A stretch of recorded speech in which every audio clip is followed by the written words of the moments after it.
પહેલા તો તમે એક ટ્રેન્ડિંગ વિડીયો જુઓ. અત્યારે હાલમાં આ ડ્રોન સ્ટાઇલ વિડીયો ખૂબ જ ટ્રેન્ડિંગમાં ચાલી રહ્યો છે, જે તમને રિયલિસ્ટિક ડ્રોન શોટ હોય ને તે રીતનો વિડીયો ક્રિએટ કરીને આપે છે, એ પણ ખાસ કરીને ફ્રીમાં. આવો જ વિડીયો બનાવવા માટે હવેથી કોઈ પણ ડ્રોનની જરૂર નહીં પડે. હવે આવો વિડીયો તમારે પણ બનાવવો હોય તો તમારા ફોનમાં ગૂગલ એપ્લિકેશન ઓપન કરો અને સર્ચ કરો ફ્લો.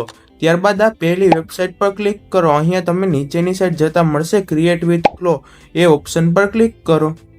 ત્યારબાદ અહીંયા તમારા કોઈ પણ ગૂગલ અકાઉન્ટથી સાઇન ઇન કરી લો. ત્યારબાદ નીચેની સાઈડ જોવા મળતા ન્યૂ પ્રોજેક્ટ પર ક્લિક કરી ટેક્સ્ટ ટુ વિડીયો વાળા ઓપ્શન પર ક્લિક કરો અને ફ્રેમ ટુ વિડીયોને સિલેક્ટ કરો. ત્યારબાદ અહીંયા સિમ્પલી ટાઈપ કરો make a drone style a video. અહીંયા આ પ્લસ આઇકન પર ક્લિક કરો અને અહીંયાથી તમારો કોઈ પણ ફોટો સિલેક્ટ કરો. નીચેની સાઈડ જોવા મળતા ક્રોપ એન્ડ સેવ પર ક્લિક કરો. ત્યારબાદ નીચેની સાઈડ જોવા મળતા નેક્સ્ટ આઇકન પર ક્લિક કરો અને કમાન્ડ આપ્યા બાદ 2 થી 3 મિનિટની અંદર તમારી સામે ડ્રોન સ્ટાઇલ વિડીયો કમ્પ્લીટ હશે, જેને તમે ઇઝીલી હાઈ ક્વોલિટીમાં ડાઉનલોડ પણ કરી શકો છો. આ વિડીયોને ઇન્સ્ટાગ્રામ સ્ટોરીમાં મૂકો તો ટેકનો ગુજરાતીને ટેગ કરી દેજો અને આ યુઝફુલ વિડીયો ફેમિલી અને ફ્રેન્ડ સાથે શેર કરવાનું ના ભૂલતા.